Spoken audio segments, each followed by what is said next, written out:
The conference room carried the weight of wealth and long-held bitterness.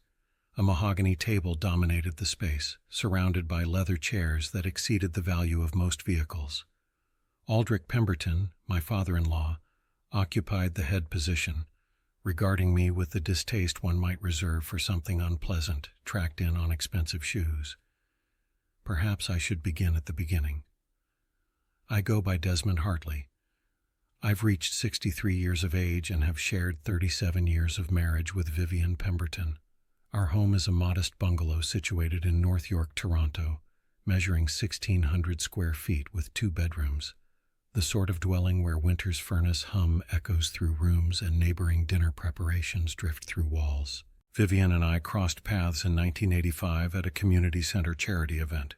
She was there as a volunteer, distributing coffee with a warmth that transformed November's chill into something approaching summer heat. I was 26 then, juggling 2 jobs and wearing a suit jacket with elbow patches. None of that mattered to her. She recognized something in me that her family would forever fail to see. 6 months later, we were married in a small ceremony. Her parents chose not to attend. Aldric Pemberton had made his position unmistakably clear. His daughter was lowering herself by marrying me, and he wanted no part of it. Vivienne selected me despite this. What Aldric never discovered, what Vivienne herself wouldn't fully grasp until years later, was that I wasn't simply some working-class young man from Scarborough. My grandfather had held silent partnerships in multiple northern mining operations. When he passed in 1983, everything transferred to me, mineral rights and investments that were beginning to generate returns. By 1987, my worth had reached $43 million. By 1995, it had climbed to nearly $200 million. By 2010, it exceeded $800 million. Today, if precision matters, I'm worth roughly $1.4 billion. This remained a secret I kept from everyone. Not my fellow workers at the manufacturing plant where I spent 3 decades. Not our neighbors, not even our daughter Lyra until she reached 30. Most especially not Aldric Pemberton. Aldric owned Pemberton Properties, a commercial real estate development firm that constructed shopping centers and office buildings throughout Ontario. He'd launched it in 1972 using family capital and reasonable business acumen. When I married Vivienne, his worth probably sat around $12 million, comfortable and respected within certain social circles. What escaped his knowledge was that beginning in 1989, I'd been systematically purchasing shares in his company through a numbered corporation. 10% here, 15% there, always channeled through lawyers and offshore trusts, always maintaining anonymity. By 2003, my stake had reached 47%. I had become the largest shareholder. Every expansion Aldric boasted about during family gatherings, every successful development he attributed to his leadership abilities, had been financed with capital I'd authorized. Whenever the company encountered cash flow difficulties, my investment firm discreetly provided the necessary funding. Aldric Pemberton believed himself to be self-made. He remained oblivious to the fact that he'd been constructing his empire on my capital for 20 years. Why did I pursue this strategy? Initially, it was simply sound business. Pemberton Properties was undervalued with strong growth potential. But as years accumulated and Aldric's disdain for me remained constant, it evolved into something different. An insurance policy, a trump card I never planned to reveal until the previous month. It began with Vivienne's phone call. Her voice carried that strained quality it took on when she was suppressing tears. Her father wanted to arrange a dinner, she explained, including everyone. He'd indicated it was important. Throughout our 37-year marriage, Aldric had extended exactly 4 family dinner invitations. Vivienne's mother's funeral, Lyra's graduation, Vivienne's 50th birthday, during which he spent the entire evening engaged with other guests. And now this. I asked if he'd explained his reasoning. She mentioned he'd referenced something involving the company and Lyra. Our daughter Lyra had reached 35, remained unmarried, and worked as a social worker in Regent Park. She'd inherited her values from her mother, fortunately. She maintained a small apartment, operated a decade-old Honda, and devoted most of her income to assisting clients who struggled with basic necessities. Aldric had always found her disappointing, insufficiently wealthy, insufficiently ambitious, uninterested in the family enterprise. When Vivienne specified Saturday at 7 o'clock at his Rosedale residence, I recalled my limited visits there, perhaps a dozen times across 37 years. Each visit felt like an examination designed for my failure. The house itself served as a monument to extravagance. 6,000 square feet, wine cellar, home theater, a garage housing 3 vehicles collectively worth more than our entire home. I assured Vivienne we would attend and face whatever this concerned together. That Saturday I wore my finest suit, 10 years old, purchased on discount but well fitted and properly pressed. Vivienne chose a simple blue dress. We drove our 2015 Toyota Corolla through November drizzle, passing Rosedale's mansions, finally arriving at Aldric's circular driveway where a Tesla and Mercedes already waited. The Mercedes belonged to Vivienne's brother Thaddeus, 42 years old, serving as VP of Sales at Pemberton Properties, subsisting on his father's money while calling it entrepreneurship. We rang the doorbell. An unfamiliar housekeeper admitted us and led us to the formal dining room. The table accommodated 12, though only 6 settings had been arranged tonight. Aldric at the head naturally, his wife Corinne positioned to his right, Thaddeus across from her, 3 empty seats at the far end reserved for the disappointments. Aldric stood upon seeing Vivienne. Now 71, he maintained a straight-backed, commanding presence, silver hair, custom suit, a Rolex exceeding most vehicles' value. He told Vivienne she looked well. He didn't acknowledge my presence at all. 37 years, and he still couldn't bring himself to shake my hand. Vivienne kissed her father's cheek. I nodded politely and took my seat at the far end. The seating arrangement communicated everything about our family ranking. Corinne asked about Lyra's whereabouts. She'd always shown more kindness than her husband, though insufficient kindness to ever oppose him. Vivienne explained Lyra was coming, but had encountered a client emergency. She should arrive shortly. Thaddeus checked his Patek Philippe and made a typical comment about people not understanding the value of others' time. I restrained myself. Thaddeus had never performed a genuine day's work. Every position he'd held had been handed to him by his father. Every sale he'd completed had been arranged through Aldric's connections. The housekeeper served the first course, French onion soup, the type of meal designed to remind guests they were among people who considered themselves cultured. We ate silently for several minutes. Lyra arrived then, apologetic and slightly breathless. She'd come directly from work, still in practical clothing and carrying her oversized bag filled with case files. She apologized for her lateness, kissed her mother's cheek, and squeezed my shoulder as she passed. She didn't apologize to Aldric. That was my daughter. Aldric announced that now everyone had assembled. He'd get to the point.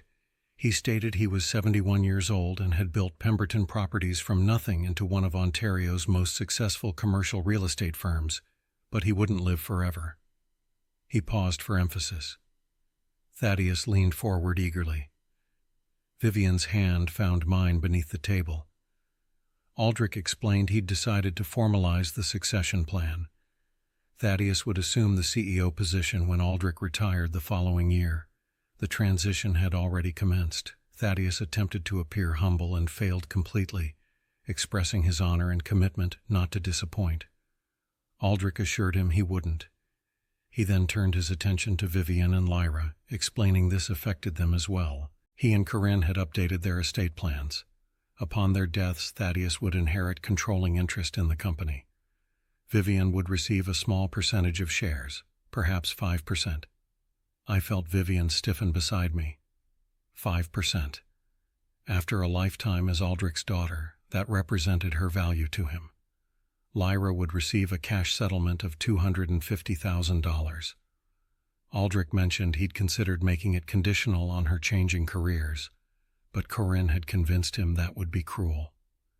Lyra's expression remained carefully neutral as she remarked on his generosity. Aldric missed the sarcasm entirely. He'd also arranged for Vivienne's financial security. He addressed me directly for the first time that evening, assuming I'd been saving for retirement. I quietly confirmed we were comfortable. Aldric repeated the word as though it tasted unpleasant. He'd taken the liberty of arranging a position for me at Pemberton Properties, entry-level facilities management, $35,000 annually. Not substantial, he acknowledged, but at my age, I should be grateful for any employment. The pension benefits were decent. Silence fell over the table. Even Thaddeus appeared uncomfortable. Vivienne's voice turned sharp as she began to object, but I interrupted, squeezing her hand and telling her it was fine. I encouraged Aldric to continue. Aldric looked pleased, believing he'd achieved something. The position would start in January. I'd report to Thaddeus. He expected punctuality and strong work ethic, questioning whether I could manage that. 37 years. 37 years of this man's contempt, walking into rooms and watching him turn away. Listening to him explain to dinner guests that his daughter had married a factory worker as though I was some shameful secret. I'd never wanted this confrontation, never wanted to prove anything to him. But as I sat there watching him offer me scraps while expecting gratitude, something inside me transformed. I thanked him for his thoughtfulness, but explained I'd have to decline. Aldric's eyebrows rose. He asked me to excuse him. I clarified that I wasn't interested in the position. Aldric laughed, pointing out I was 63 years old, had worked in a factory for 3 decades, possessed no education and no skills translating to the modern economy. He was offering me a lifeline. I acknowledged his offer but reiterated my comfort with my current situation. Thaddeus intervened, suggesting I might not understand this was a genuine opportunity. 35,000 might not sound impressive, but with benefits and the pension plan, I assured him I understood perfectly. I simply wasn't interested. Aldric's face reddened. He questioned whether I had any comprehension of how many men my age would desperately want this opportunity. I was being offered a chance to finally contribute something to this family instead of being a constant burden on his daughter. Corinne quietly told Aldric to stop. He refused, insisting I needed to hear this. 37 years of watching me drag Vivienne down to my level, living in that tiny house, driving that embarrassing car, never providing her the life she deserved. And now, when he was offering me a chance to finally make something of myself, I was too proud to accept it. Vivienne stood up, announcing we were leaving. Aldric ordered her to sit, claiming this didn't concern her. She challenged him. It didn't concern her. He'd just insulted her husband, the man she'd loved for 37 years, the man who'd been more of a father to Lyra than Aldric ever was. Aldric questioned my fatherhood, noting I couldn't even provide for Lyra properly. He asked if Vivienne knew what his firm's other partners said when they inquired about his son-in-law. They actually laughed when he told them his daughter had married a factory worker. I stood slowly. The dining room had become profoundly quiet. Even the housekeeper had frozen. I addressed Aldric, explaining I thought there'd been a misunderstanding, several misunderstandings actually, and it was time to clarify them. He asked what I was talking about. I pulled out my phone, opened my email, and located the message I'd prepared that morning after Vivienne revealed this dinner's true purpose. I explained I was talking about Pemberton Properties, his company, the empire he'd built from nothing. He asked what about it. I pointed out that wasn't exactly accurate. He hadn't built it from nothing. He'd built it with considerable help from silent investors, including his largest shareholder. Aldric dismissed this, noting the company had several institutional investors, which was standard practice for successful businesses. I agreed that was true, but one investor held more shares than all others combined, 47% to be exact. I expressed curiosity about whether Aldric had ever wondered who that investor was. Uncertainty flickered across his face for the first time. He stated that information was confidential, protected by privacy agreements. I acknowledged that was true, but I could tell him who it was. I asked if he'd like to know. Thaddeus laughed nervously, asking what I was doing and suggesting I was embarrassing myself. I turned my phone toward Aldric, showing him the email on screen. It was from my lawyer, sent to Aldric's corporate email address approximately 30 seconds earlier. The subject line read, "Notice of Beneficial Ownership Disclosure." Aldric's face paled as he read.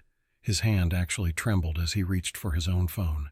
He whispered, asking what this was. I explained it was a formal disclosure of beneficial ownership. As of that morning, Hartley Holdings Limited had filed the necessary paperwork with the Ontario Securities Commission to reveal its ownership stake in Pemberton Properties. Hartley Holdings owned 47% of his company, Aldric. I was Hartley Holdings. The silence that followed was absolute. Even the November rain against windows seemed to cease. Aldric said this was impossible. I assured him it wasn't. I'd been his largest shareholder since 2003. Before that, I'd held smaller positions dating back to 1989. Every major expansion he'd undertaken in the past 20 years had been funded with capital I'd approved. Every time the company faced cash flow crises, my investment firm injected necessary funds. The Markham development in 2007, the Mississauga office tower in 2012, the Burlington shopping center last year, all funded with my money. Thaddeus grabbed his father's phone, reading the email himself. He claimed this was fraud. I didn't have this kind of money. It was impossible. I questioned whether it was. I pulled up another document on my phone, my most recent financial statement. Net worth, $1.4 billion. This was my portfolio, Thaddeus. Diversified investments across mining, real estate, technology, and renewable energy.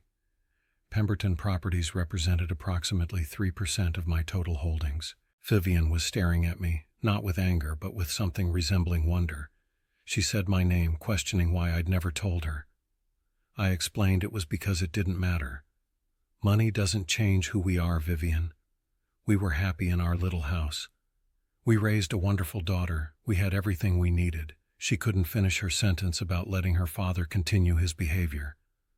I explained I let her father think what he wanted to think. His opinion of me was never based on reality but on his own prejudices. Nothing I could have said would have changed that. Aldric found his voice again, insisting this was a trick, some elaborate fraud. He would have known if I were his primary shareholder. I questioned whether he would have. When had he last actually examined his shareholder registry? The filings were public record, Aldric. They'd been there for years. He just never bothered to check because he assumed someone like me could never be someone like that. I stood buttoning my suit jacket. The email he'd just received included an invitation to an emergency board meeting the following morning at 10. As the largest shareholder, I was calling for a vote on the current leadership structure.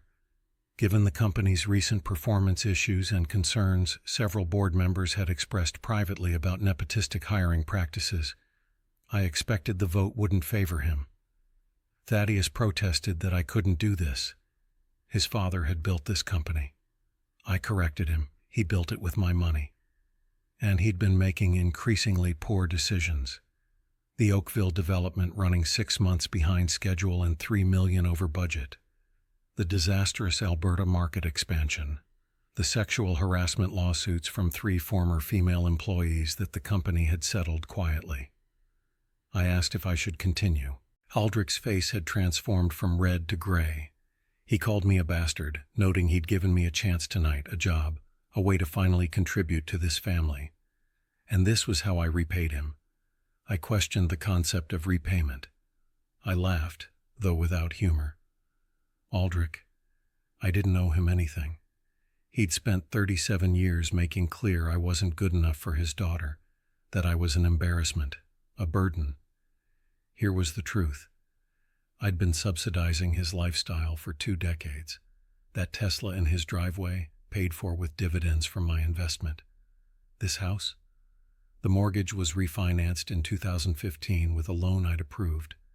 His country club membership, his winter Caribbean vacations, all funded by profits from a company I owned nearly half of.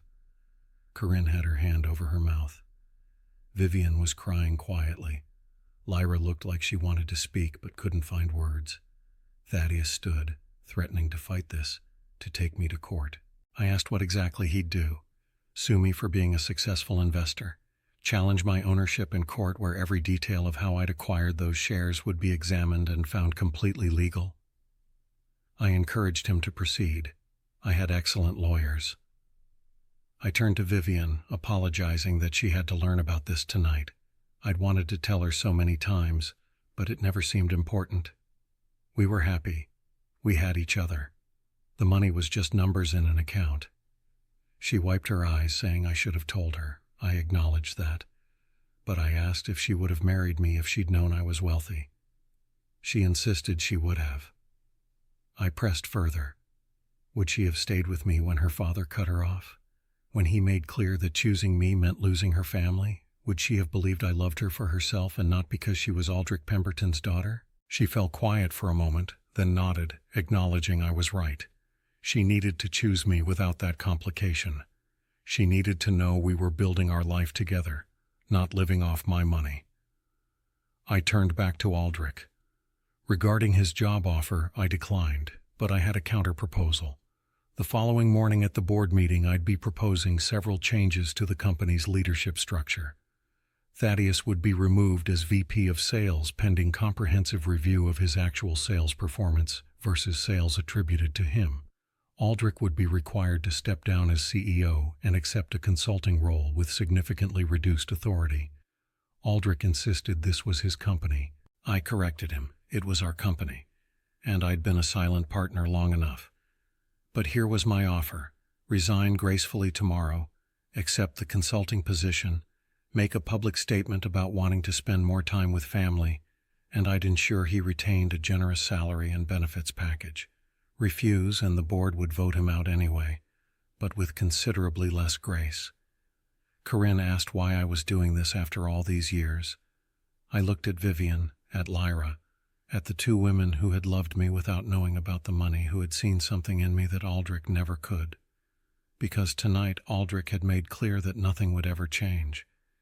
He would always see me as less than, as someone to be pitied and condescended to. More importantly, he'd made clear he saw his own daughter the same way. After everything she'd done, after all the years she'd stood by him, that's what she was worth to him. I walked to the door. Vivienne and Lyra followed. Behind us, Aldric was saying something, but I wasn't listening anymore. In the car, driving back through rain-slicked Rosedale streets toward our small North York house, Vivienne finally spoke about the $1.4 billion. I confirmed, give or take. She noted our house was worth maybe $500,000. I told her it was worth considerably more than that to me. She laughed. Then she was crying again, then laughing and crying simultaneously. She asked if I really never cared about the money. I explained the money was useful. It provided security.